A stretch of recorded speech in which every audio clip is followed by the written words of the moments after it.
Pisces, hi! Welcome to Mr. Queen PH. At ito ang inyong energy update for May 16 to 31, 2025. So if you're interested in private readings, meron tayong link sa description at sa pinned comment. Pakicheck nyo na lang information kung paano mag-book for a private reading. And please subscribe to our channel to show your support. Like, share this video at comment na rin kayo kung kayo ay naka-resonate. Ayan, so let's see Pisces.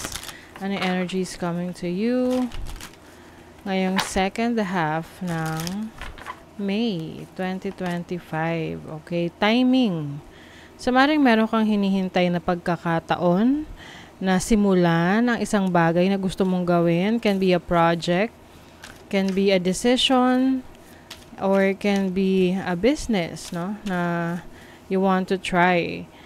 So ito kasing timing is also tapping into your instinct, your intuition. The moon is about your emotions, your instinct.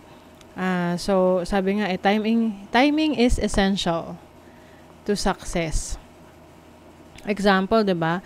Kung gusto mo mag-start ng business, mas maganda kung masisimulan mo siya sa bare months, no? Kasi, diba, mataas ang buying power ng mga tao, no? Or kumbaga ita-timing mo siya kung saan siya mag-a-align na magkakaroon ng best possible na resulta.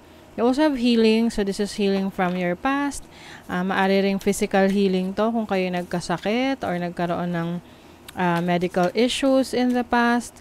So you are continuously healing. You are evolving. You are changing for the better. Parang di ba yung mga ahas, nagpapalit-balat sila. So it's more on parang rebirth, no? Refreshing yourself. You also have owl. So owl is about seer, paghahanap, pag-alam ng mga pagtuklas, no, ng mga bagay na gusto mo pang matutunan. This can be anything, no? Maaring mag-aaral ka, meron kang research na gagawin for your interest or for your business, for a new job. And number 1 is also about new beginnings din. Okay, so you have the 5 of Wands. This is conflict. So maaring meron ka ba experience na conflict within someone, between you and the other person, or ito naman sa loob mo na conflict, na parang may gumugulo sa isip mo, especially in making a decision kung gagawin mo na ba o hindi. Maaring ito ay related sa trabaho mo, sa career, sa business. Kumbaga parang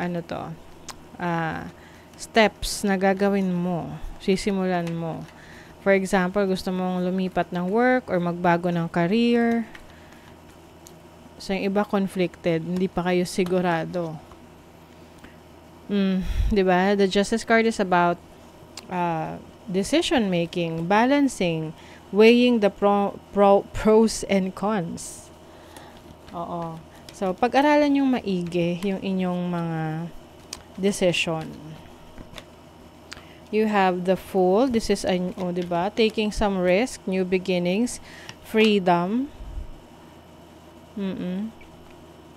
So I think yung iba sa inyo, gusto nyo may kalayaan na makamit. Meron kayong gustong ma-experience na pagbabago. Pero kasi itong pagbabago na to, magsisimula talaga to sa inyo. Kayo yung magkikreate ng pagbabago na yan. This will lead to happiness, fulfillment. This can be pagbabago sa career path mo, trabaho mo, or even pag-alis sa isang situation na alam mong dehado ka na or hindi ka na binavalue, can be sa relationship or sa trabaho. You have the 3 of Cups. This is about gaining new friends. Yung iba sa inyo maaring mas marami kayong magiging kaibigan, or you will be mas makakasalamuha kayo ng mga tao na pareho ng interest ninyo. Meron ding celebration dito within the family, or celebration sa mga ma-achieve mo na mga goals mo. And I also see you na nagiging maingat ka sa pakikisalamuha sa ibang tao. Kumbaga, kinikilala mo sila ng maigi.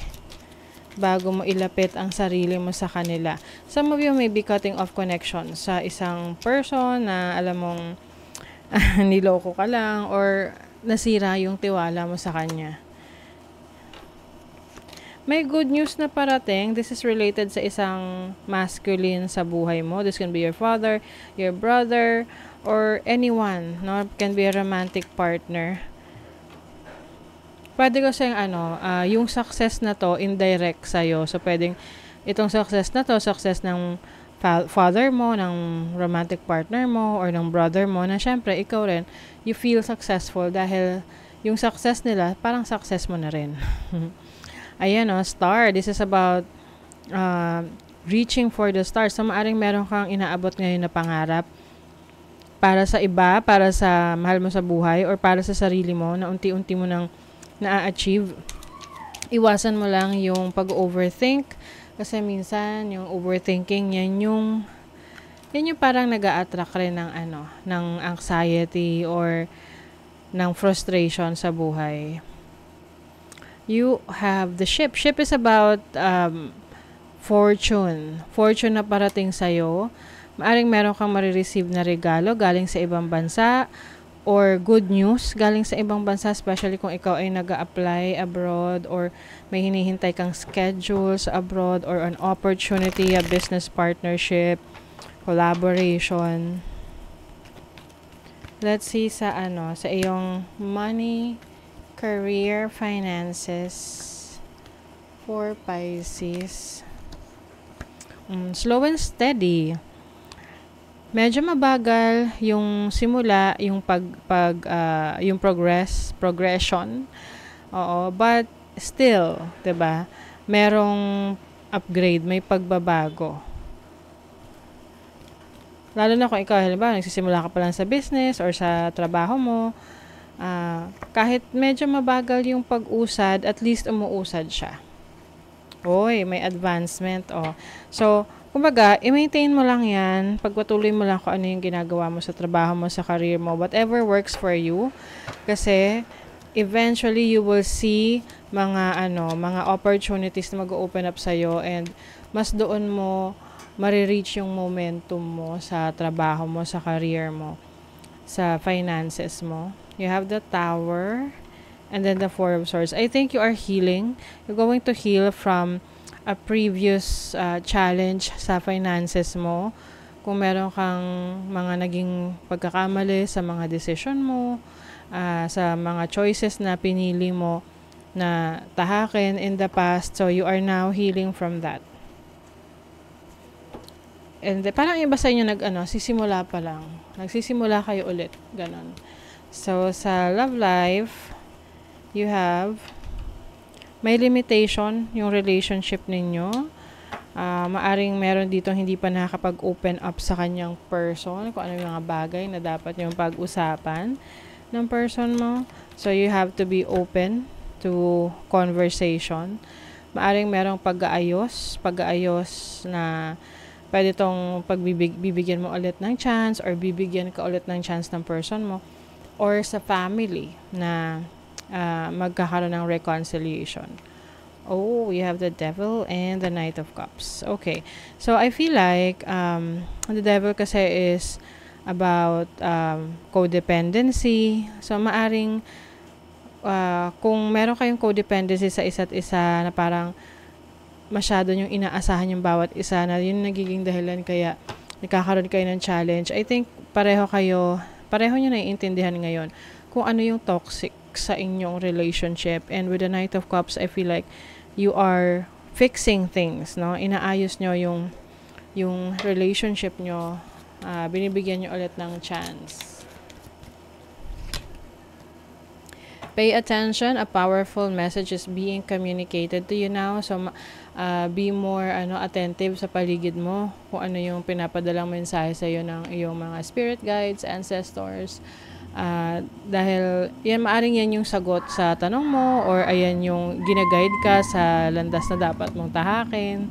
Use your keen perception and skill in making decisions. Do not delay. Yes, keen perception. Ayan. So, yung ano to may kasamang pag-aaral kasi to na hindi ka lang basta magbabase sa instinct mo but also yung mga practical reasons or practical steps in making decisions.